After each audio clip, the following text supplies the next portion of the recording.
بسم اللہ الرحمن الرحیم۔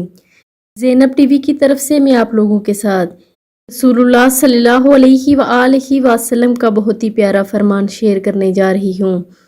آیات الکرسی پڑھنے کے فوائد۔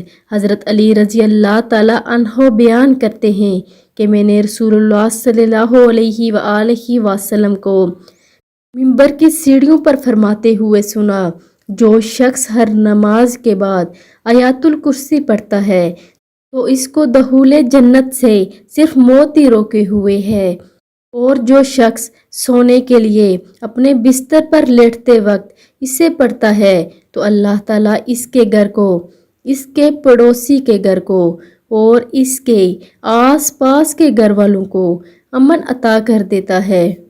نماز کے بعد آیات الکرسی پڑھنا، سونے کے لیے اپنے بستر پر لیٹتے وقت اسے پڑھنا اللہ تعالیٰ کو اس کے گھر اور اس کے پڑوسی کے گھر اور آس پاس کے گھر والوں کے لیے امن و سکون عطا فرما دیتے ہیں۔ آپ سب نے بھی اس پر لازمی عمل کرنا ہے اور اسے آگے لازمی شیئر بھی کرنا ہے۔ جزاک اللہ۔